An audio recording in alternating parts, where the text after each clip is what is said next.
Kritika opened her eyes to the morning sunlight that entered her room through the windows of her new home. She turned on her side and smiled when she saw the face of the man she planned to spend her entire life with. She ran her hand over his face, moving closer to her husband. She couldn't believe she had decided to settle down, especially with a stranger. Kritika was 23 years old when she left her high-paying job and decided to get married. Her future husband was chosen by her parents, and although an arranged marriage was not part of her plans, she was pleasantly surprised when she met Anish. He was 5 years older than her, a successful businessman with old-school charm and a handsome face. She felt strangely attracted to him, and within the next month they were married. Her wedding was like a dream. She was grand, and she looked like an angel. She couldn't have asked for more, and somehow she felt happy and hopeful. Anish was a caring man, and although his calm and reserved nature was completely in contrast to Kritika's wild and free-spirited nature, she hoped that he would be the best thing that had ever happened to her. Kritika was looking forward to her new life as a married woman, but she was even more looking forward to her first night with him. She was not a virgin, far from it. In fact, she had just ended a whirlwind affair with a man named Daniel before her wedding. Daniel came to India from London 3 years ago in search of a better-paid job and ended up with the same company where Kritika worked. They met on their first day of work, and it was lust at first sight. 3 days later, she was in his bed, and he was furiously having sex with her like a crazy dog. She was completely submissive to him, as if she was attached to him and dependent on how he made her feel. She had never experienced anything like this with other men. It was with Daniel that she realized what true pleasure was. None of the previous men could compare to what Daniel gave her, and so she was desperate when her mother announced that she would marry Anish. She met Daniel for the last time. They spent the night together. Daniel knew he would never see her again. That night, they didn't just have sex, they did it for real, with love. The sex was tender and intimate, and there were tears in her eyes. She never knew Daniel could be such a tender lover, but he gave her emotion after emotion, and she did not want this feeling to end. She got married a month later, and Daniel was no longer a part of her life.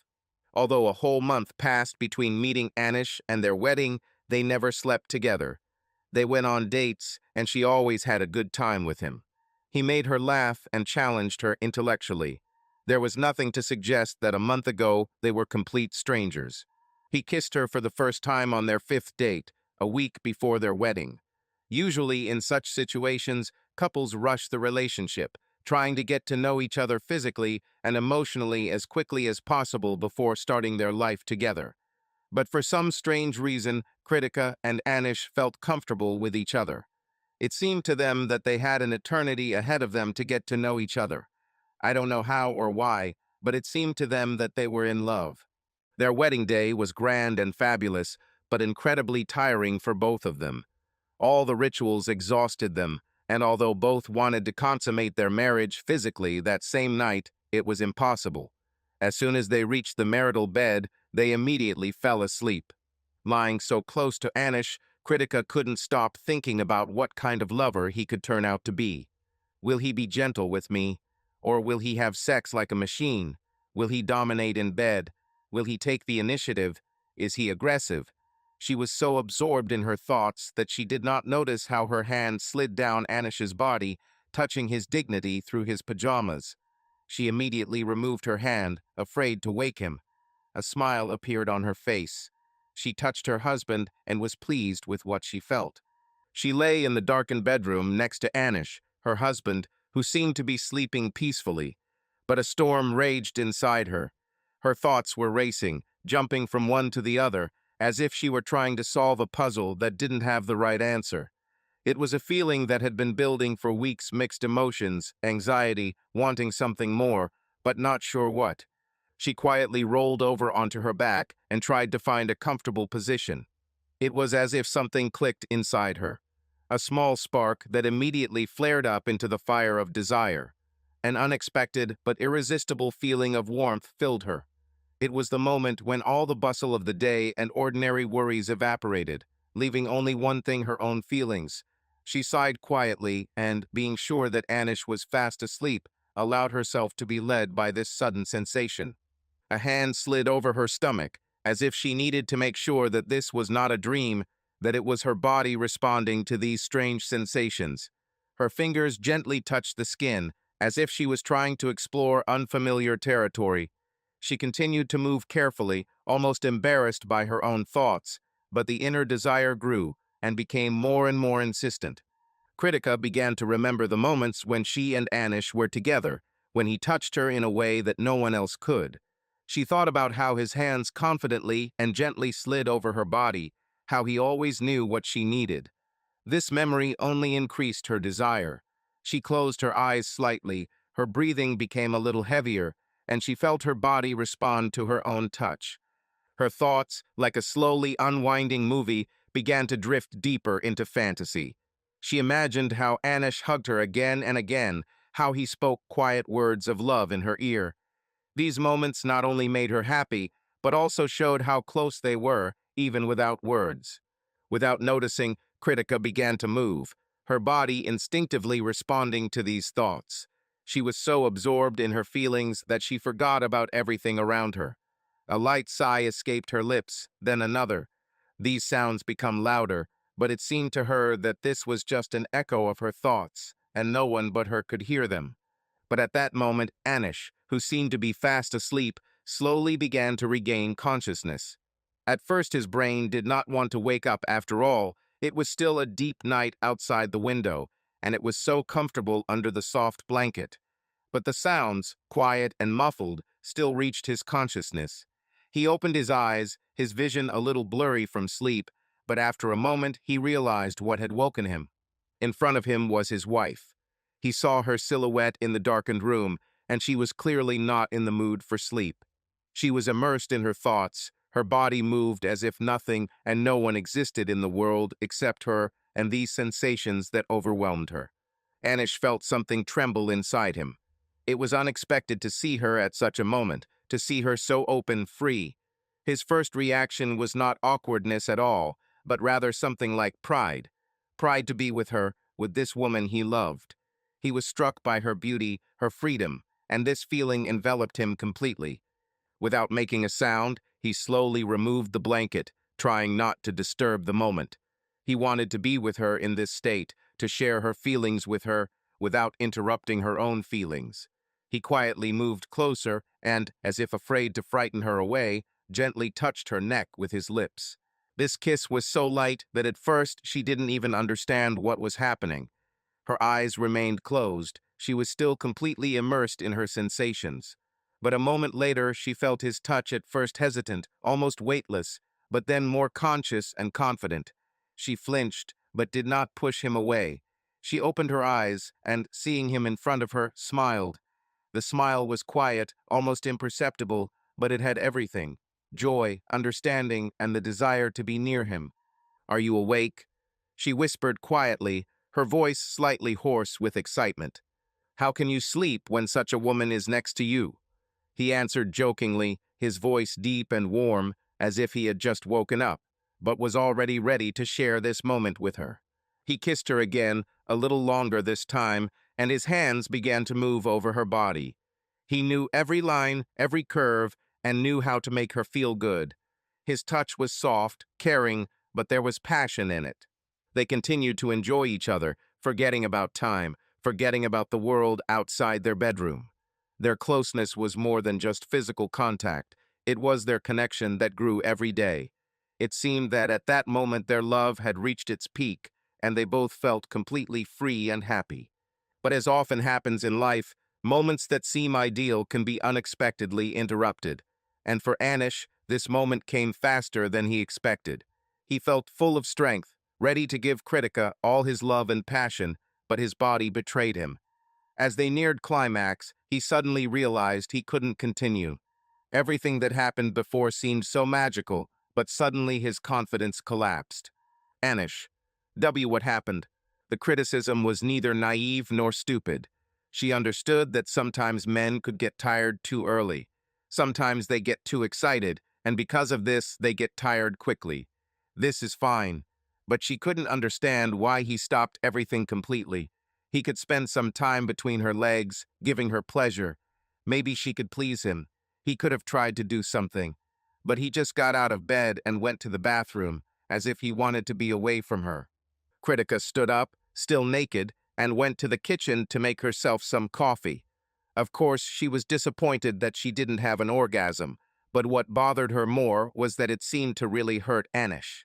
It made her wonder if everything was okay. Does this happen to him often? She thought. She shook her head, driving away these bad thoughts. She wasn't going to think about anything negative. Everything between them had been going smoothly up to this point, and this was just a small hiccup that she hoped to fix as soon as possible. With this hope, she finished preparing coffee for herself and Anish and returned to her husband. Almost the rest of the day was a disaster. Soon after Kritika returned to the room, she was bent over and giving him pleasure. Anish was determined to correct what he felt he had done wrong. He was determined to make Kritika feel pleasure. He held her breasts tightly and had sex with her furiously. He could barely breathe, but he had no intention of stopping. However, his male place was not ready to support his aspirations. He wasn't completely aroused. Anish had sex with Kritika furiously, but did not give it his all, and she was well aware of this. She didn't want to say anything, especially after what happened this morning. She moaned, but it was obvious that she was doing it on purpose. It was good for her that Anish could not see her face in this position, otherwise he would have immediately realized that what he was doing was not working. After a few minutes, Anish stopped. He was clearly disappointed.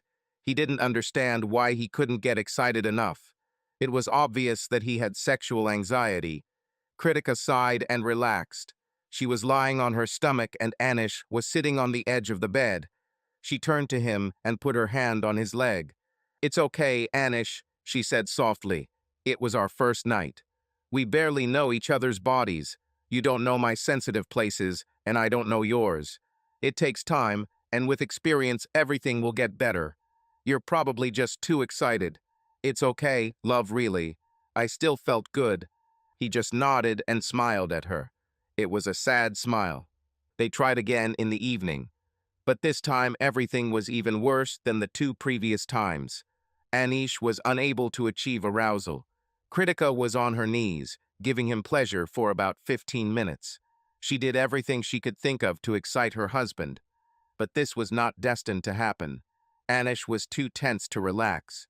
The only thoughts in his head were that he was not good enough for his wife, and that he would never be able to satisfy her. Kritika, losing patience, finally stood up and left. She didn't say a word because she didn't know what to say. All day she tried to persuade him not to worry and insisted that it was not that important. But if a grown man couldn't let go of the situation, her further consolation would be just a waste of time, she told herself. She was proud of her sexual skills, and the fact that they had no effect on her husband caused her disappointment, which planted a small seed of resentment in her heart. She'd been horny all day, but never really enjoyed it, and that wasn't likely to change tonight. Anish moved to his side of the bed. He didn't know what to say.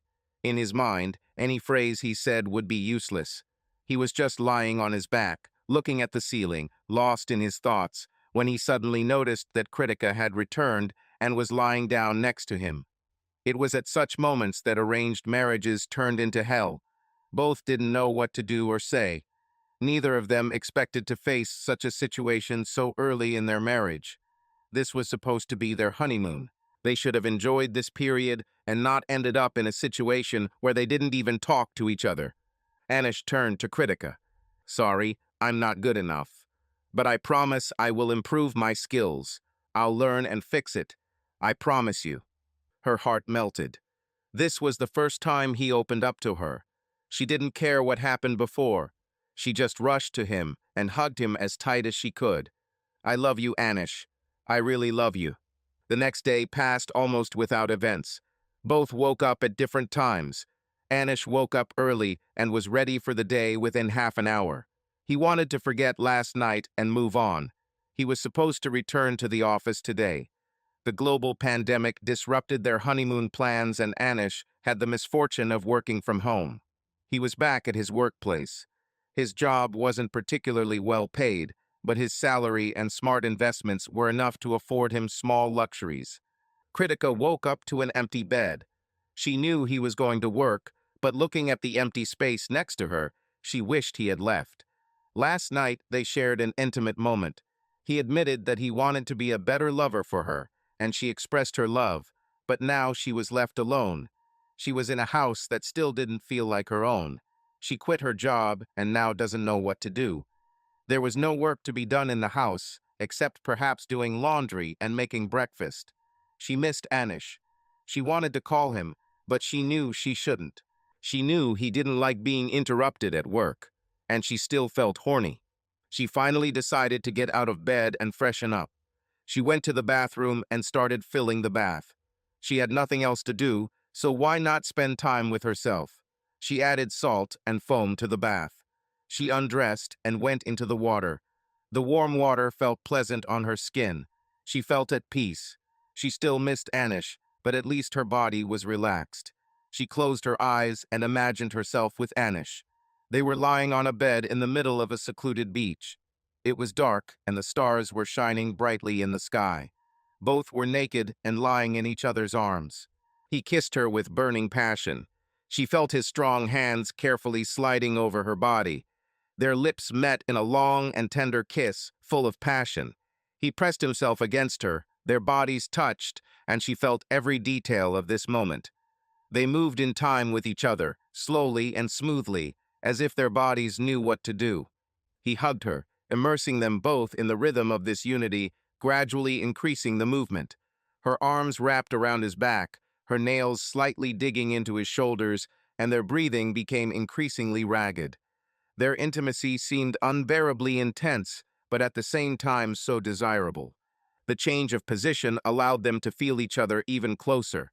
She felt the incredible depth and intensity of these movements, each of which brought her closer to an incredible peak. Her body responded, shuddering with pleasure as she felt everything around her dissolve in the moment. Finally, this feeling covered her entirely, like a powerful wave, enveloping her from head to toe. She closed her eyes and allowed herself to dissolve in this flow of sensations, enjoying every moment. When she opened her eyes, still in this sensory world, she smiled, looking at the person she was next to. However, the face she saw made her stop. This was not the man she was thinking about. At that moment, her consciousness returned to reality. She slowly came to her senses, her hands still resting on her body, reminding her of the recent events. But instead of enjoying this feeling that she so craved, she was overcome by a feeling of guilt. She felt ashamed for dreaming about another man. She felt ashamed that the man she had just imagined was not just a random person, but her ex-lover Daniel. This shouldn't have happened. This was wrong. Daniel was out of her life. She shouldn't think about him, and she definitely shouldn't fantasize about him. Her head was filled with thoughts that she tried her best to repress, but she couldn't do it. She quickly got out of the bath and put on something comfortable. She chose one of Anish's t-shirts, as if reassuring herself that she loved him, and everything she had just imagined was just a mistake. Kritika spent the rest of the day trying to keep herself busy. She tried to read a book, watch TV, cook, or clean, but no matter what she did, the image of Daniel having sex with her on the beach would not leave her mind. It was strange. She couldn't understand why she was behaving this way. After all, she had no feelings for Daniel. From the very beginning, she clearly understood his role in her life. But the most important thing is her feelings for Anish. She truly cared for him, loved him, and looked forward to spending the rest of her life with him. So why did Daniel appear in her fantasy? She couldn't find an answer to this question. It was 7:30 p.m. and Kritika was eagerly waiting for Anish. She prepared his favorite dish and served him a glass of single malt whiskey with ice. Moreover, she dressed up for him in a sexy white shirt. It showed plenty of cleavage, although it almost didn't matter because the shirt was almost entirely mesh, leaving nothing to the imagination. You could say she was practically naked. The doorbell rang, and she ran to open it. Anish stood on the threshold with his mouth agape when he saw his wife, like an angel, but with a hint of lust. He dropped his bag and wasted no time in grabbing her by the waist and pushing her against the nearest wall. His lips attacked hers with hunger, his hands slid over her body until one squeezed her buttocks and the other pulled her towards him. She felt his dignity straining in his pants. She began to unbutton his shirt and quickly took it off. Then his trousers fell along with his belt. Now he leaned towards her neck, and she felt his kisses leaving behind a gentle warmth. There was desire in his touch, but it was restrained, almost caring. His hands carefully grabbed the hem of her dress, and, as if by magic, it disappeared. Now they both knew that what was happening between them was more than just flirting. His touches became more and more bold. He was focused on pleasing her. His every gesture was confident, but at the same time imbued with tenderness. Her hands reflexively tangled themselves in his hair, and she pushed him slightly, directing him to where the touch was felt most sharply. He understood her signal and began to move lower, as if exploring every millimeter of her body, leaving his kisses on it. She couldn't hold back a quiet moan, feeling how his touch caused a wave of pleasure. Her whole body responded to his actions, and this became an unexpectedly pleasant surprise for her. When he finally reached her most sensitive parts, she felt her insides clench with anticipation. He was attentive to her reactions, as if her every breath was a clue for him. She trembled all over, feeling her whole body immersed in bliss. Her breathing became erratic, and finally she could not stand it. "Oh God, yes, continue," she whispered in a broken voice, feeling that control over her own body was slipping away from her. He continued to act with confidence and precision, and soon her world narrowed to one moment, a moment when her body seemed to explode with emotion. She experienced an orgasm that made her scream loudly. She couldn't remember the last time she felt something like this. When she finally relaxed, her breathing gradually returned to normal, but her heart was still beating like crazy. All she could think now was how good it was that he was next to her. Her husband, her support, her love. "Take me," she whispered to him. She couldn't be more sure of her feelings. He heard her, and no more words were needed. He picked her up and laid her on their bed. Everything happened naturally, as if they had done it millions of times, although each time felt as if it was the first time. They looked at each other, their eyes saying more than words could express. When they finally came together, they acted in unison, their movements becoming more confident and harmonious. She felt the tension inside her build again, but this time it was soft and warm. She could not restrain herself and asked him not to stop, repeating these words every time like a mantra. But despite all his efforts, something went wrong in his body. He tried his best, but at the worst possible moment, he felt that he could not continue. His strength failed him. He lay down exhaustedly next to her, realizing that he could not complete the job. She, of course, was a little disappointed, but knew that this was just one moment that could not overshadow everything that had happened before. Kritika lay next to him for a while, but then got up and went to the bathroom. She leaned against the wall and began to satisfy herself. She closed her eyes tightly. She was back on the beach again with Daniel by her side. It's been 6 months since Kritika and Anish first physically consummated their marriage. The memories of their first sexual encounter were still fresh in their minds. But little has changed since then. Anish was still having difficulty maintaining his arousal while inside his wife, and Kritika still had no pleasure with him. The impact of this became increasingly noticeable in their relationship. Critics were beginning to recognize the problems inherent in arranged marriages. She found herself tied to a man who seemed incapable of giving her real pleasure, and it wasn't for lack of trying. Over the past month, they had tried many things to achieve the desired pleasure, but apparently it was not meant to be. Both knew that many women cannot achieve pleasure from sex alone, so Anish tried everything to please her, be it caresses or using other parts of the body, but he never managed to bring her to the end. Sometimes she got angry with him, and each time it became more and more difficult for her to hide her disappointment. What irritated her most was that she was capable of achieving pleasure on her own. Now, looking back, she realized that the problem was not his technique, but his attitude towards the situation. He perceived this as a challenge to please her at all costs, and not as a desire to please her. He read articles and tried to practice various methods to please her, but for some reason he did not ask her what she liked. She tried to talk to him, to convince him to relax and be with her emotionally in these moments, but he just wouldn't listen. She was the one who suggested trying the toys, and although he didn't mind, it dealt a severe blow to his pride. Anish always considered himself a progressive man, and in some ways he really was. But her suggestion of using sex toys brought him face to face with his own insecurities and fears. What he saw hurt him greatly. Am I not man enough? He asked himself. Criticism prefers a piece of silicone rather than her own husband. His inner demons tormented him. Deep down, Anish was like many other men with a fragile ego that he hid behind a mask of progressiveness. Critics, however, did not think that toys would replace her husband. Despite the sexual incompatibility, she began to develop strong feelings for him, and be that as it may, he was the husband she loved at that moment. So she convinced him to use a sex toy on her, and it worked. She enjoyed it, and very strongly, completely not noticing how anger was growing in Anish's soul. She didn't understand that he was just pretending that he didn't care. His mind could not cope with the thought that he had lost to a soulless toy. He often kept to himself and did not tell her how he really felt. In 5 months, he went from, "I'll do anything to please her," to, "I hate her toys." Their sex, although frequent, increasingly lost the intimacy it deserved.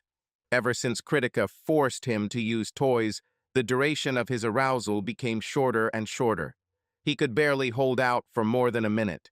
This became a living hell for him, but he did not let her understand. Why? Because she seemed happy with their sex life. What more could he want? He was willing to force himself to lead such a life if it meant his wife would be happy. It took him practice to control his anger. Critica felt his anger. Even though he never explicitly expressed it, she could sense it. She sensed a lack of enthusiasm on his part. She felt that he was becoming less and less involved since they started using sex toys. She liked their sex at first and thought that all the problems would disappear, but the intimacy went along with them. Their first time was a disaster, but at least then he tried to please her, and she saw love in his eyes. But now it was no longer there. Now she could achieve pleasure, but it seemed that she was running towards the finish line alone. This is not what she wanted when she suggested using toys. She also didn't expect him to have problems with arousal. Sex stopped bringing joy. He stopped giving pleasure. She had no idea what to say or do to fix this. The only thing she knew was that if Anish found out that she was not enjoying sex with him, it would completely break him. And so she accepted that her marriage was doomed to bad sex. So what? She thought. Thousands of women marry worthless men every day. Women who are not respected and are perceived as free labor or as a means of childbearing. At least my Anish loves and respects me and is ready to do anything to make me happy. Is sex really that important for a happy marriage? She reassured herself at every possible moment. Both were immersed in their daily activities. Their honeymoon lasted only 1 day. It took them 6 months to settle into what became their new normal. They looked like an ordinary couple leading a happy life. Their life became routine. Anish went to work and Critica looked after the house. She made friends with women from her area and spent time with them in the evenings until Anish returned home. Then there was dinner, during which they exchanged a few words before they both went to bed. Sex was limited to weekends and now became just an obligation. Sometimes she would take out her sex toy in the middle of the day for some private pleasure. These were the moments when she missed Anish and wanted their problems to go away. But after that, she felt bitter and heavy in her soul. She sometimes thought about her life before marriage, remembering her time with Daniel. She hadn't let Daniel intrude on her thoughts since he last appeared in her dreams. This was 8 months ago. Sometimes, during his afternoon self-pleasuring sessions, Daniel tried to penetrate her mind, but she wouldn't let him. She resisted every time and resisted desperately. There was no point in letting their thoughts wander, and the fact that they had done so once was a mistake that could not be repeated. "I think you should go back to your old job," Anish suddenly said over dinner. "Anish, if you don't like the way I cook, just say so," Critica tried to joke. "No, that's not the point. I thought you don't have anything to do all day, and we could use the extra income. There was no particular reason for you to leave your job when we got married other than social pressure. Moreover, I know how much you liked your work. So why don't you come back? Oh, I don't know. I really liked my job, and of course, additional income would be nice, but she couldn't think of any reason why she shouldn't return. I'm not even sure if they'll take me back. I barely kept in touch with anyone from the office. Does that stop you? Are you kidding, Kritika? What was the name of your manager? Um, Sarthak, I think. Let's invite him over for dinner and see if there's a place for you on his team. Sarthak left the company a month before I left. I was next in line for a promotion. Don't you remember? I told you about this when we first met. Unfortunately, I had to leave and Daniel took over the position, and I didn't even. Daniel, did you have any foreigners working there? I thought it was a small company, Anish interrupted her. It feels like you never listened to me or were interested in my work before our wedding.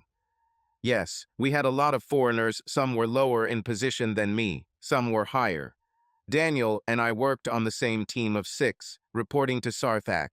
He took Sarthak's place after he left, and then I took over. And like I said, I haven't talked to anyone from the office in a long time, so I don't even know if Daniel is still there. She was irritated by his dismissive tone about her work, and it showed. Well, it wouldn't hurt to write to him, he said quietly. I'll think about it. Now let's put the plates away in the kitchen, she said, getting up and heading towards the kitchen. That night they had sex again, and although everything was the same, this time Kritika's head was not empty. Daniel was there, and it looked like he planned to stay for a long time. It's been a week now. How much longer do you have to think about it? To be honest, I thought you would be excited about the idea of getting back to work. Did you at least write to Daniel? No, I didn't write it. Why don't you do it now? He said with a hint of impatience. Now? It's already 10 p.m. This is not the right time to bother him. Oh, come on. It's not that scary. It won't get any worse even if he doesn't answer. How might this affect you? Anish, calm down. I'll text him tomorrow when he's at work.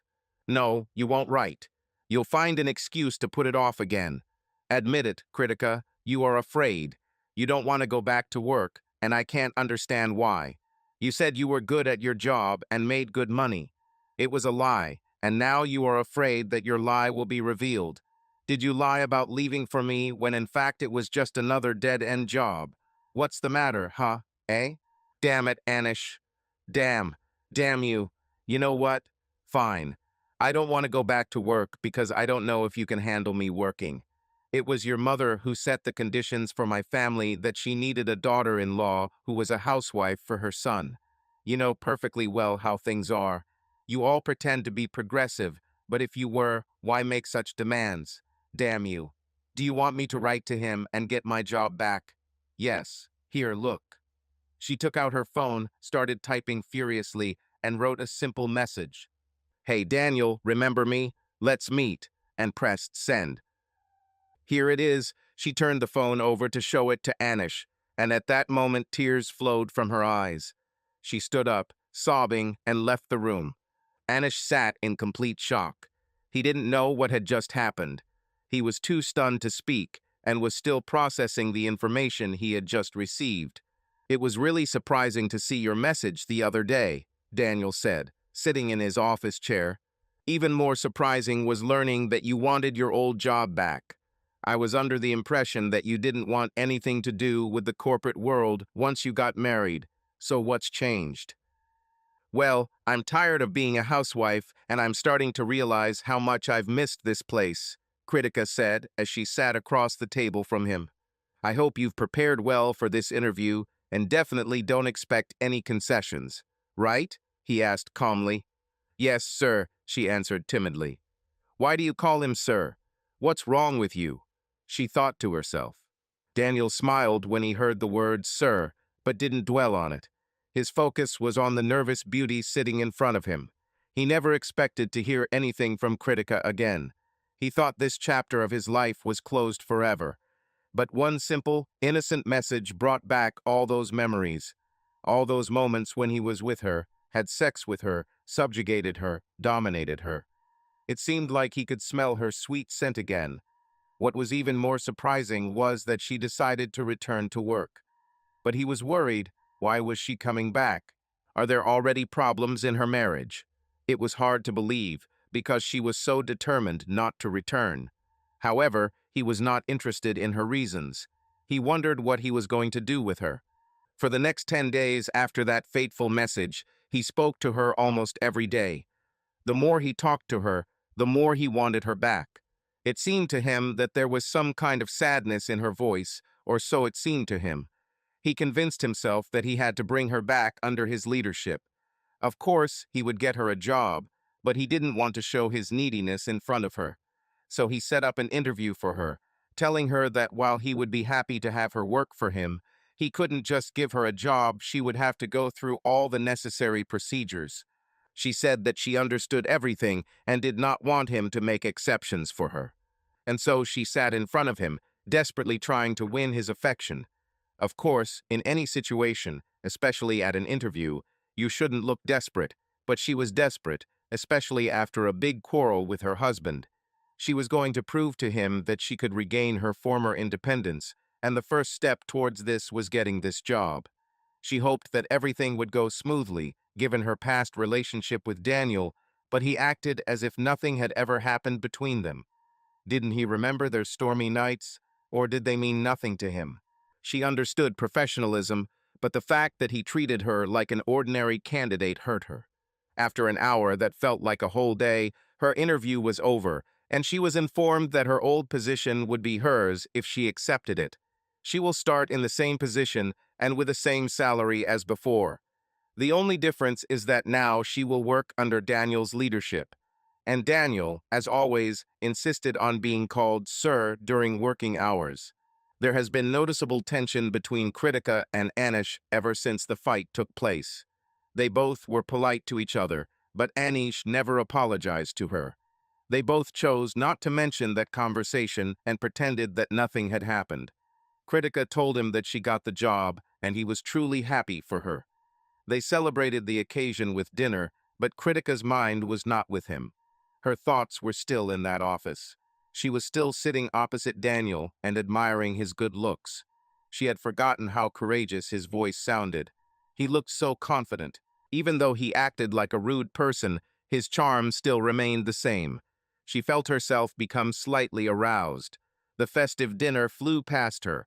She smiled and played the role of a happy wife for Anish, but by the time they reached home, she had already forgotten about this dinner. Anish, wanting to continue the celebration at home, began undressing his wife as soon as they were in the bedroom. He was gentle with her. He grabbed her buttocks and softly kissed her neck, wrapping his arms around her waist.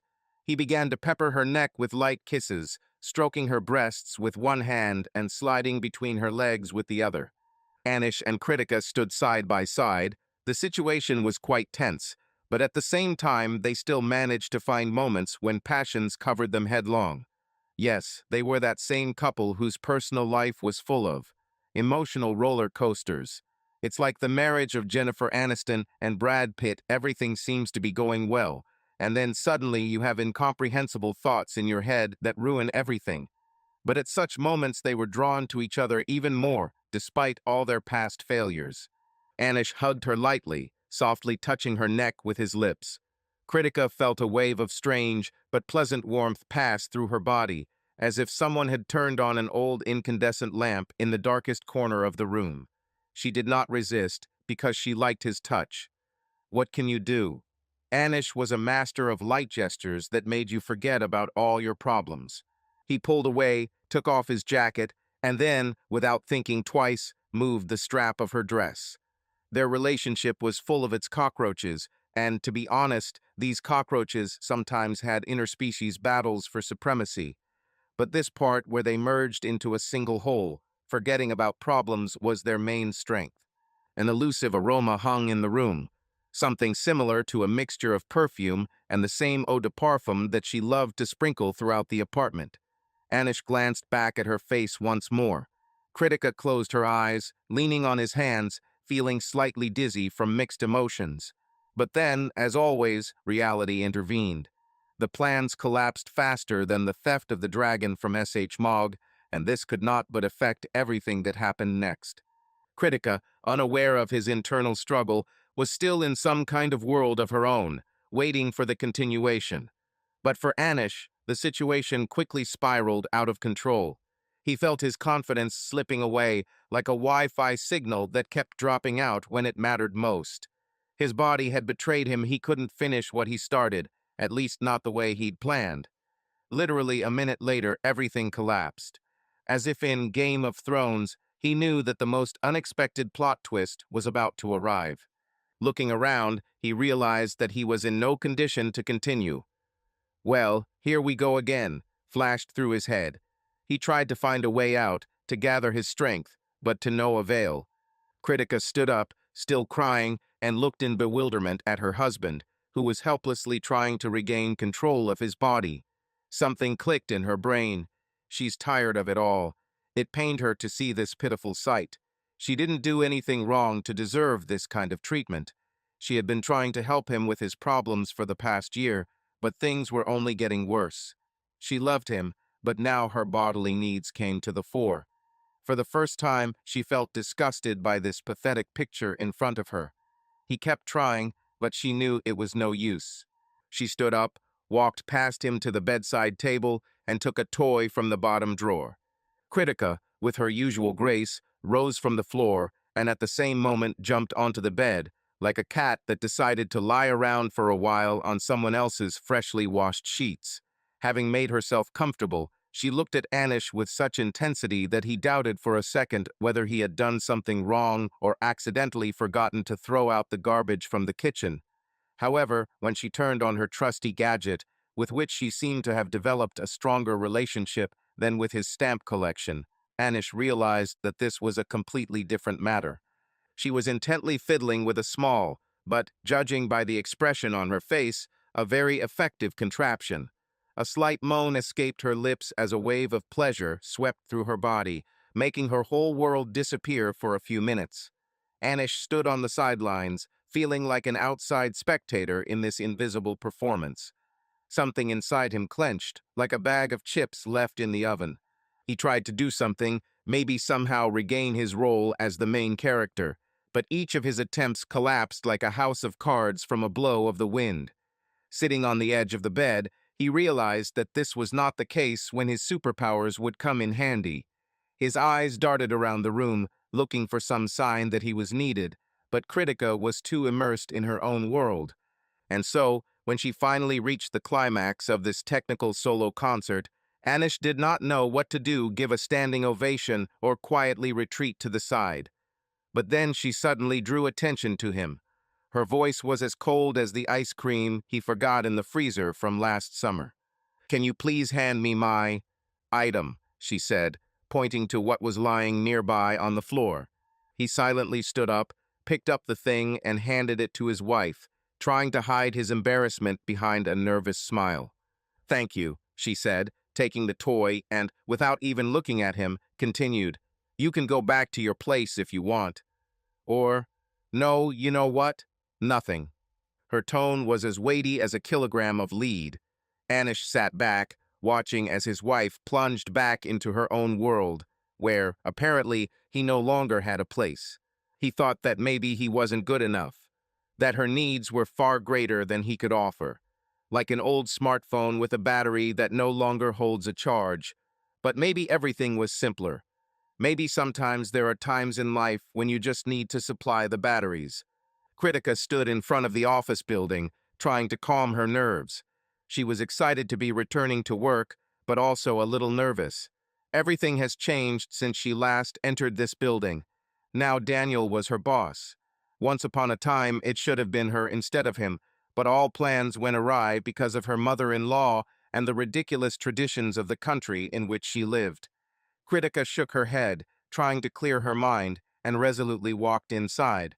The old administrator greeted her with a smile and immediately directed her to Daniel's office, the very office that was supposed to be hers.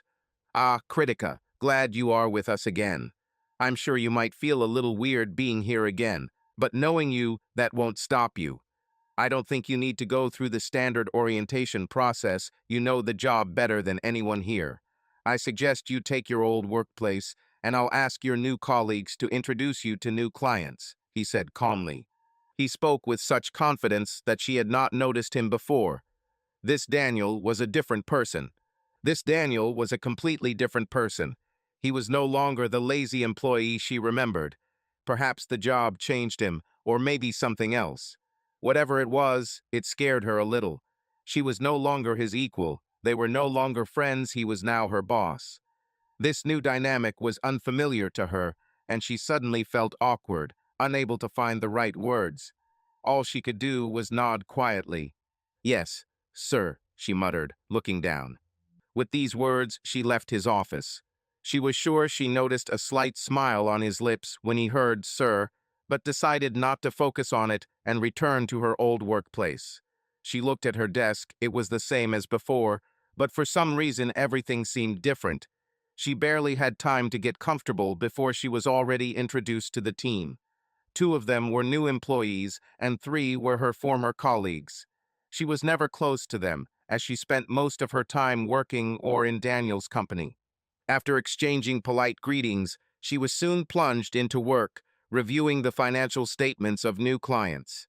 Throughout the day, she glanced at Daniel's office several times, trying to sense his presence. He left his office several times, but never looked in her direction. Why is he acting like this? We hadn't seen each other for so long, and he didn't even ask how I was doing. He never looked at me. Does he even remember I'm here? We slept together, damn it, and now he acts as if none of this happened, she thought, feeling irritation growing inside. Her anger grew every minute. He stood just 20 feet away from her, as if she didn't even exist. She didn't understand why his indifference bothered her so much. It was she who left him.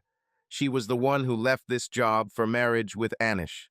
Anish, her dear husband, did not cross her mind the whole day, and it was he who got her back to work.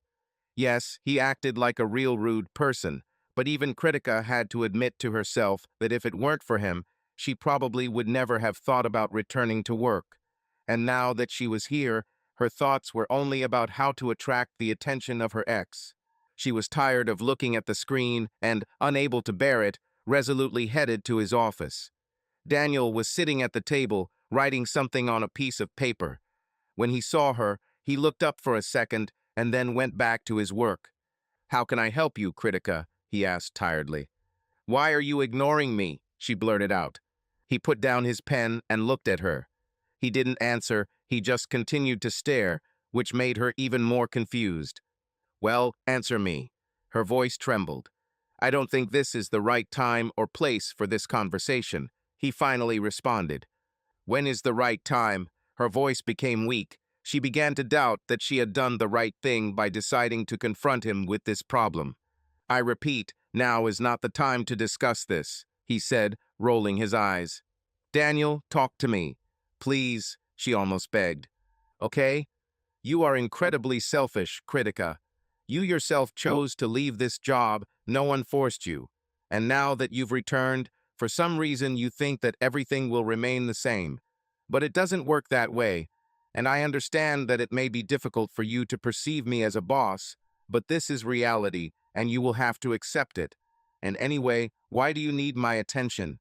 Shouldn't you forget about your exes after marriage? Or is the honeymoon already over?" His voice was firm but calm. She didn't know what to say. She didn't expect Daniel to show her mistakes so directly. She had no answer to his questions. She didn't even know why she needed his attention so much. She didn't know what she expected from him. She asked him for a job, and he gave it. He had behaved professionally, and now she was standing at his desk demanding answers to questions that she herself should not have asked. Her eyes filled with tears, and she hurried away. She humiliated herself on the first day. She couldn't bear to be in the same building as Daniel, so she simply returned home without telling anyone. "How was your first day at work?" Anish asked. "Let's not talk about this, okay? I had a terrible day," she replied sharply. I just, he began, feeling rejected. "Just shut up and use your tongue like before," She grabbed his hair harshly and pulled his head back between her legs, holding it there. Yes, just like that. She moaned as he began to pleasure her. You have an amazing tongue, my dear husband, if only your man spot was as good, she sighed, stroking herself gently. These words must have hurt Anish, but he was already accustomed to such reproaches. Moreover, they even began to excite him. Since Kritika took control of her pleasure, their sex had been reduced to him simply pleasuring her and then using her favorite sex toys until she was tired. Therefore, he did not understand her insistence on using those damn toys. But he never raised this issue, afraid of losing access to her beautiful body, even if limited. Satisfying her was his only source of joy. Sometimes Kritika even rewarded him by giving him pleasure. Kritika realized long ago that her husband and his treasure could never satisfy her completely, and so she stopped allowing him to have sex with her. It was enough for her to please him sometimes to keep him motivated, so that he would remain captivated enough while he caressed her. But her own needs began to increase, and she soon felt that the situation was getting out of control. Her fingers clung tightly to his shoulders, as if she were trying to stay on top of a high wave. At that moment, it was as if she stopped feeling everything around her, focusing only on the sensations that captured her headlong. Her hips moved barely noticeably, bringing her even closer to him, although it seemed that it was no longer possible to be closer. Heavy breathing intermittently escaped from her chest, her eyes were closed, and her face expressed concentration. She was on the verge of complete dissolution in her feelings. He, watching her reactions, continued to focus on her every movement. Over the past year, he had learned to understand her better than ever. Every little thing, every gesture of hers, even a subtle change in the rhythm of her breathing, all this served as a hint for him. He learned to read her body as if it were a book, each page revealing something new about how she experienced the world and herself in it. His hands gently slid over her skin, feeling her warmth as if it were the most precious material in the world. With one hand, he delicately touched her shoulders, his fingers carefully plunged into her hair. With the other hand, he hugged her waist, trying to maintain a balance between his and her movements. All his attention was focused on catching her every tension, every hint of the approaching moment of climax. He felt how her body reacted, how it began to tremble from the growing wave of sensations. Her breathing became deeper and sharper, and her legs pressed him tighter to her, not allowing him to even think about stopping. It was as if she found herself in the eye of a storm, where time and space merged into one, and all that mattered were the sensations that consumed her from the inside. She was on the very edge, and every breath she took was given with effort, as if the air was too dense to get into her lungs. She knew that the moment was close, but she tried to extend it for a few more seconds in order to fully enjoy every drop of this incredible feeling. Her body became more and more tense with each passing moment, as if preparing for the explosion that was about to occur. Keep going. Don't stop, she breathed through pursed lips, trying to maintain control of her voice, which nevertheless trembled with the excitement overwhelming her. He heard her words, not just taking them into account, but as if imbued with them at the level of intuition. He did everything as she wanted, increasing the intensity of his actions, but maintaining that softness that always brought her maximum pleasure. His movements were smooth and confident, like a man who knows what he is doing. At such moments, everything happened almost automatically. His body and mind seemed to merge with her desires, anticipating every movement and reaction. With every second, the tension in her body grew, as if an invisible spring was about to release. Her breathing became completely intermittent, as if she was trying not to let herself fall into the abyss of sensations ahead of time. She grabbed his shoulders tighter, feeling how this moment was getting closer and closer, but trying to stretch it to the limit so that the pleasure lasted as long as possible. Her body began to tremble, every nerve stretched to the limit, like a string ready to snap at the slightest touch. Her voice trembled, moving from heavy breaths to quiet, almost inaudible exhalations, which became increasingly shorter. Her legs wrapped tightly around him, as if she was trying to stay on this wave of pleasure, not letting it fade away. And finally, the moment she had been waiting for so long had come. Her body shook, and a wave of pleasure overwhelmed her.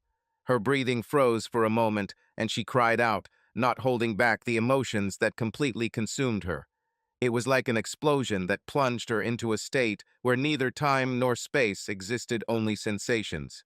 Soon her breathing began to even out, her body relaxed, and everything around seemed to return to its place. It was one of those moments that she would remember for a long time, so strong, so bright. She felt completely empty, but at the same time incredibly light, as if the whole world had suddenly become lighter and brighter. Everything around her seemed to have lost its heaviness, leaving her floating in a cloud of pleasant relaxation. Anish, who was next to her all this time, observed her condition with quiet pride. He was pleased that he could give her such pleasure. He knew that she trusted him, and this trust was important to him. However, his own desires also did not go unnoticed. His body responded to her closeness, and he could hardly restrain himself from asking her for the same attention that he had recently given her. He pulled away from her slightly, his breathing as deep as hers. He looked carefully at her face, trying to catch the moment when she would open her eyes and pay attention to him. In her state, he felt that perhaps she would also want to continue. Her eyes slowly opened, and she looked at him with a lazy smile. She saw that he was clearly waiting for something, perhaps a reward for his efforts. However, she was too tired to respond to his hints. Moments of pleasure exhausted all her strength. She smiled weakly and, without rising from her seat, pushed away his hand, which began to reach out to her. "Darling, I'm very tired. Maybe you can handle it yourself? Take my panties, they're on the floor." She smiled and pointed to her things scattered nearby, clearly offering him a little help in solving his problem. Anish smiled back, although there was still a slight disappointment in his eyes. But he understood her condition. In the end, the evening still went more than well for both of them, and he was pleased that she was able to get everything she wanted from this moment. Frustrated, he walked away, grabbed her panties from the floor, and went to the bathroom. Kritika's phone rang. She wearily took it from the nightstand and looked at the notifications. Most of them were daily app notifications, except for one Instagram notification that said, David_929 has accepted your subscription request. She smiled and immediately started scrolling through his feed. She had unfollowed him since she got married and had been looking forward to getting a glimpse into his life ever since. Most of his feed was filled with gym selfies, mostly shirtless. She remembered how she had lusted for them when she first met him and how they had made her wet. She walked past these photographs, trying to find something interesting. She looked at his profile, but there was nothing there. It made sense because he was a private person, and if he was actually dating someone, he wouldn't post the photos online. She already knew this, so what was Kritika looking for? She didn't know. What bothered her most was not the what, but the why. Why was she looking at his profile? Not only was she married, he was now her boss, and more importantly, he didn't care about her. Today, she humiliated herself in front of him, but still thought about this magnificent man while her husband was in the bathroom satisfying himself. Kritika began to regret her decision to return to work. For the past 7 days, she has been immersed in work without a moment's rest. She knew it was intentional. She knew it was David's doing. He made her do all this non-essential paperwork to spite her. She didn't even have time to eat. She felt offended and for the life of her could not understand why he was doing this to her. Sure, she broke up with him and then humiliated herself trying to get him to pay attention to her. But why would he do that to her? She was sitting at the table, shoulders slumped and on the verge of a breakdown, just when she felt a hand on her shoulder. She looks up and sees Daniel towering over her. Despite all his shortcomings and his recent attitude towards her, she couldn't help but appreciate his handsome face looking down at her. "See you in my office before you go," he said, squeezing her shoulder as he walked away. There was a knot in her stomach. She looked at her watch and found that 30 minutes had passed before she left. What does he want now? All he has done is humiliate me, ignore me, and barely even look at me for the past week. Did I do something wrong? Of course I didn't. Did I? Why then? Why now? She wondered. She felt awkward and nervous. She behaved like a student waiting outside the principal's office. Waiting was killing her. For the life of her, she couldn't understand what was it about this man that made her so desperately need his approval. She had never behaved like this before when she was with him. They were always equal and were sure that he had a dominant side in bed, but never did it manifest itself so openly. She never thought she would become so submissive to the simple idea of a man, and yet she is here, trusting God that she is called to take his place for reward, not punishment. Kritika spent 30 minutes lost in thought and anticipation. Her nervousness and desire to please had taken over her completely, and strangely, the thought of being alone with her boss and former lover both confused and excited her. She saw everyone leave one by one, and the remaining 30 minutes were reduced to 5. Only a few people were still in the office, and it seemed like they had no intention of leaving anytime soon, which irritated Kritika. She wanted to be alone with Daniel. She wasn't sure of the reason for her detention, and didn't want anyone else to see her humiliation, if that was the reason she was there. She was also tormented by the question of why the thought of her humiliation did not leave her. Did she want him to humiliate her? What kind of self-respecting woman would allow a man to treat her like that? And more importantly, why did the thought excite her? The clock struck 6. The time has come. She stood up, trembling, took a deep breath, and entered his office. "You wanted to see me, Danny. Sir?" she asked timidly. Kritika turned in bed and looked at her sleeping husband's face. She had always envied his ability to fall asleep within minutes, and tonight was no exception. He was quite persistent in his attempts to please her, hoping that he could finally have sex with her. But this was not the case. It would be some time before he was allowed into her body again. And what frightened Kritika most of all was that the decision to remove him might not have been hers. Her mind was filled with memories of what happened in the office. Sleep was far from her that night. She cursed herself for not being able to stand up for herself, for being so weak, so submissive. Her hand involuntarily slid down. Her mind replayed the day's events over and over again. Her eyes filled with tears as she looked at her husband again, but her hand did not stop caressing herself. She closed her eyes and found herself back in his office. She entered the office and saw him standing by the window, his hands clasped behind his back. "Come in, Kritika," he said without turning around. "I see that it's difficult for you to get used to work. This is completely unlike you, and frankly, I'm disappointed in your work." He turned and sat down in his chair. "I must admit, the Kritika I knew was full of passion and determination. What happened to you? Is it because of Ankit? Is he one of those typical Indian men who controls every aspect of his wife's life? Is going back to work your way of rebelling against his control? HM, his words pierced her. Kritika stood in the doorway, feeling a wave of emotions. The office seemed smaller than usual. The walls seemed to be closing in around her as Daniel's words tore through her composure. She swallowed hard, trying to keep her cool. Anish. His name is Anish, and no, that's not the point. She lowered her gaze, her voice trembling. It doesn't matter what his name is. What matters is why are you suffering so much? This is not the Kritika I knew. Daniel leaned back in his chair, his eyes piercing her. It matters to me. He's my husband, and that's exactly what I'm talking about.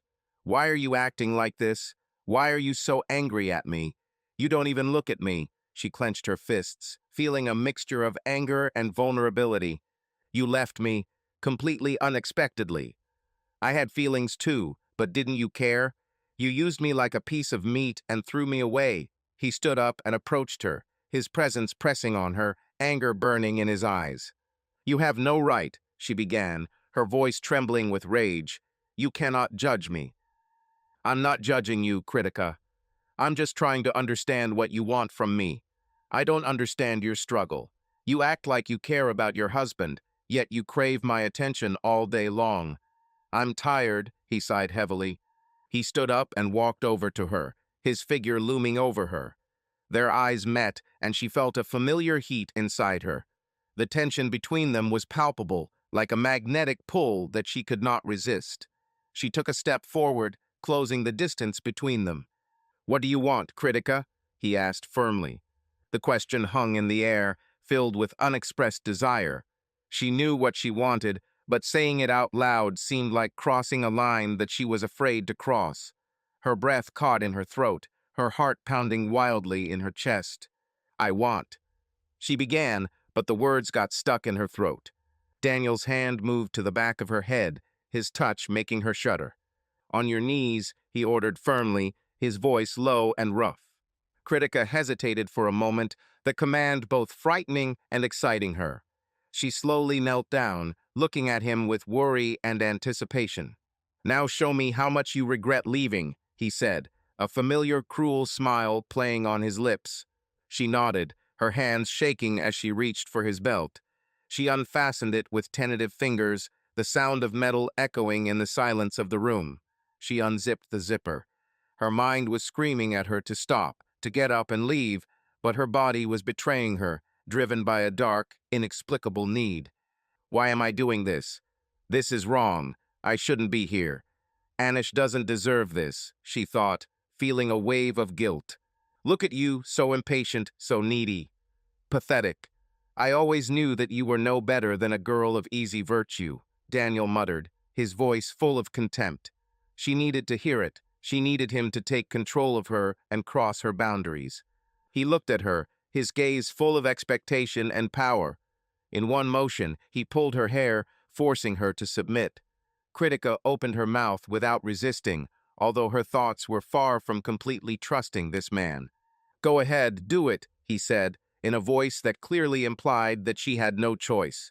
Her every gesture was fully focused on completing the task as best as possible, without raising unnecessary questions. Her eyes never left his, and her face expressed a mixture of irritation and doubt. His head moved up and down, obeying his whims, although every second felt like an eternity. "That's it," he almost whispered, his voice saturated with false superiority. "You must compensate for all the time I spent waiting for you." She sighed, continuing to carry out his will, although inside her thoughts were occupied with completely different thoughts. Everything that had happened over the past weeks seemed to be intertwined at this moment: tension, irritation, an attempt to understand what she really needed. But her body obeyed this strange game, albeit not without internal protest. "It's been so long since I felt this way," she thought, her mind clouded by dark thoughts. "Since I felt so alive." Her body shook with a mixture of pleasure and fear. "That's enough," he said suddenly, pulling her away from him. Kritika looked up at him, her lips swollen and her eyes wide. She was breathing heavily, her body trembling with excitement, but her mind was screaming protests. "This is so wrong. How can I do this with Anish?" Her thoughts were interrupted by Daniel's sharp command. "Stand up and bend over the table," he ordered in a harsh voice. She instantly complied, standing up and leaning on his desk, her skirt riding up to reveal her bare buttocks. Daniel's hand struck her flesh harshly, causing her to scream. "You have been a bad girl, Kritika," he said in a dark tone, "and bad girls must be punished." He hit her again, harder, leaving a red mark on her skin. She moaned, a mixture of pain and pleasure flowing through her body. "I shouldn't want this, but I like it. I need this. No, I deserve this." The remaining thoughts of her husband slowly began to disappear from her mind. "You will do whatever I say," he growled, his hands sliding between her legs. "You understand?" he asked firmly. "Yes," her voice trembled, submitting to his power. He hit her hard in the face. "Do you understand, bitch?" he asked again, his voice filled with anger. "Yes, sir. I know." Tears of shame stung her eyes. "Good." He spun her around, unbuttoned her blouse, the buttons scattering across the floor, and roughly pushed her bra aside, exposing her breasts. Daniel's hands were everywhere, roaming her body with a possessive force. He lifted her skirt, revealing her panties, and with a quick, decisive movement tore them off. Kritika's breath caught in her throat as she felt the cool air on her bare skin, her vulnerability only increasing her arousal. "This is wrong. I shouldn't do this. Not here, not like this." The thought echoed in her head, but her body was on fire, betraying her common sense. Her body didn't care where she was. People were still outside the four walls, as evidenced by the quiet murmurs in the office. "This is what you need." "Huh? This is what you get when you marry your pathetic husband. He can't give you what you need. He never can. You'll always be a pathetic mess with him." His contempt was clear in his voice. She whimpered as his words pierced her, but the humiliation only increased her desire. He grabbed her wrists, pinning them above her head with one hand as he traced his way down her body with the other. Criticism stood in front of Daniel, as if an invisible wall had appeared between them, cutting her off from everything that seemed so important just yesterday. There was an almost suffocating silence in the room, broken only by her ragged breathing. It was a moment that tore her apart from the inside, broke her into pieces. It was as if her whole life up to that moment had been a lie. She knew that what was happening now was not just a mistake, it was a betrayal. And not only in relation to Anish, her partner, the person who cared for her, to whom she had to be devoted with all her heart and soul, but also in relation to herself. "How could I have come this far?" flashed in her mind, but the answer, as always, was unclear, lost somewhere deep under the waves of emotions that she had long ceased to understand. Daniel, on the contrary, looked confident, calm, almost indifferent to her inner storm. He stood in front of her, his hands resting in his pockets. His gaze seemed cold and searching. It was as if he already knew everything in advance. This situation, for him, may have been another control point in a game that he always won. He expressed no emotion, as if everything that happened was completely natural. But in his every movement, in every word, one could read the power that he demonstrated without hesitation. Kritika felt this superiority, felt how his every gesture put pressure on her, forcing her to shrink under the weight of her own emotions. She couldn't look him in the eye, but she couldn't look away either. Her heart was pounding in her chest, and her mind was revolting, reminding her of the consequences. But still, in some strange way, she could not stop. "What am I doing?" flashed through her head, as if the voice of conscience was trying for the last time to bring her back to reality. But it was too late. The body refused to obey the mind, as if she had long ceased to control herself. Daniel, noticing her internal struggle, took a step forward. His movements were smooth, controlled, like a predator that knows exactly when to catch its prey. He was in no hurry, as if he was enjoying the moment. A light, subtle expression appeared in his eyes, something between a grin and a feeling of victory. This look seems to say, "You are already mine. It's inevitable." "You know I'm right," he said finally. His voice was quiet, almost a whisper, but every word was like a hammer blow. They seemed to echo in her mind, repeating over and over again the same truth that she was so desperately trying to escape. "You want it yourself. Admit it." Kritika could not answer. No matter how hard she tried, the words just wouldn't come out of her mouth. All the internal struggle seemed pointless. She felt her heart squeezing with shame, her chest filling with the weight of guilt, how every moment pulled her deeper into this pool. She wanted to scream, to break this thread connecting her with what was happening now. But the scream remained only in her head, muffled and useless. Her eyes filled with tears, but she tried to hold them back. What was the point? He had already seen everything, knew everything. He understood perfectly well what was going on inside her, and this is what gave him strength. He enjoyed her weakness, her internal struggle. He knew he had won. Daniel came even closer, his presence almost unbearable. He stood so close to her that she could feel his breath on her skin. Her body tensed, as if preparing for something inevitable, but she still tried to resist, at least mentally. It was like a last desperate attempt to stay on the edge of the abyss before everything completely collapsed. "Tell me," he said again, his voice sounding like an order that left no room for questions. "You understand that the choice has been made?" He stood so close that it seemed as if they were sharing the same breath. Kritika was trembling, although the room was warm. A real storm was raging inside her. Every thought, every emotion seemed to be fighting for the right to be heard, but it was all lost in the abyss. The only thing she could do now was nod. It was a short, almost imperceptible gesture, but Daniel saw it, and that was enough. "Good girl," he said quietly, and these words, so simple at first glance, were like the last nail in the lid of her guilt. They sounded as if with their utterance everything became final and irreversible. His voice was smooth, without a trace of emotion, but in these two words there was complete power. This was the end of her struggle. Tears still escaped from her eyes, treacherously flowing down her cheeks. It was the last reminder that there was still a piece of the person inside her who didn't want this. But this particle was weak, it lost. It was all over. They collapsed together, gasping and exhausted. Critica's body trembled from the aftershocks of their intense encounter, her mind reeling from the raw intensity of it all. As she lay there, entangled in Daniel's arms, she knew nothing would ever be the same. She had crossed the line, and there was no going back. But at that moment, she didn't care. She found what she knew she deserved, which reawakened the part she could no longer deny. Tears rolled down her eyes as her thoughts turned to Anish, and how she realized that any hopes of a happy married life with him were now completely shattered. She was a disgusting girl of easy virtue who did not deserve happiness. Daniel pulled her close and whispered in her ear, "When I'm done with you, Ankit will be a distant memory." Kritika woke up early in the morning, feeling heavy at heart. "Last night I fell into restless sleep." Her body was tired, but her mind wouldn't let go. She continued to lie next to Anish, her heart breaking into pieces. Everything that happened between her and Daniel seemed like a distant nightmare, but it was reality.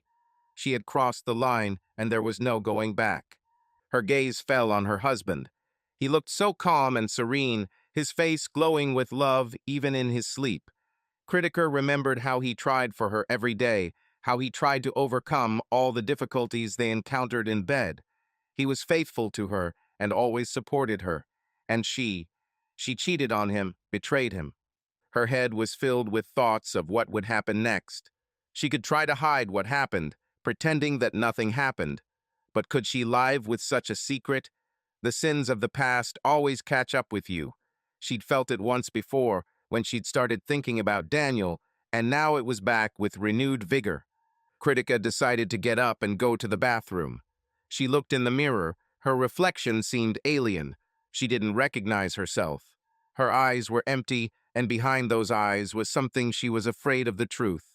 She couldn't pretend anymore. She knew that she had to tell Anish the truth. Kritika came out of the bathroom, put on a robe, and headed to the bedroom. Anish was already awake and stretching in bed, smiling at her as always. "Good morning," he said softly, stretching. "How did you sleep?" She stopped at the door. Her heart sank in pain. She knew it would be more difficult than she could have imagined. "Anish," she began, her voice trembling. "We need to talk." He noticed her tension and sat up on the bed, his face becoming serious. "What happened, Kritika?" She closed her eyes and took a deep breath. "I did something terrible. I cheated on you." His face was distorted with shock, and for a long time he could not utter a word. Kritika noticed how his hands clenched into fists, how he desperately tried to comprehend her confession. "What did you say?" he whispered, not believing his ears. "I was with Daniel. This happened in the office. I don't know how this happened, but I cheated on you." There was a long, painful pause. Anish got out of bed and slowly walked towards the window, trying to collect his thoughts. He didn't want to scream, he didn't want to make a scene, but the pain he was experiencing right now was unbearable. "How could you?" he asked quietly, without turning his head to her. "I always believed in you. I loved you. I did everything to make our marriage work. And you destroyed everything." Kritika felt tears streaming down her face, but she couldn't hold it in any longer. "I don't know what came over me. I was confused, lost. I can't lie to you anymore, Anish. I don't deserve your love. I ruined everything." Anish was silent. His heart was breaking into pieces. He understood that there were many problems in their marriage, but he never thought that it would go this far. "I don't know if I can ever forgive you," he finally said, his voice filled with pain. "But one thing I know for sure, I can't be with you right now. I need time." He turned away from her and headed towards the door, leaving her alone in the bedroom. Kritika sank to the floor, her body shaking with tears. She knew her world was destroyed. She lost not only her husband, but also herself. All her attempts to find happiness through other people turned into disaster. Now she had to learn to live with the consequences of her actions, with the pain and emptiness inside. Several months have passed. Kritika was still living alone, working in an office, avoiding all contact with Daniel. She realized that she had to return to herself, learn to value her life, and not look for happiness in external things. Her path to redemption was long and difficult, but she knew it was the only way to find inner peace. Whatever happened next, she was ready to face her future with honesty and acceptance of her mistakes.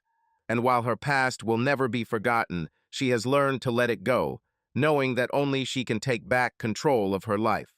Subscribe to our channel so that your love doesn't cheat on you, and go ahead and listen to the next story, because this story is nothing compared to the next one. If you're under 18, don't even think, click to the next one. Click to the next one. Click to the next one. Click to the next one.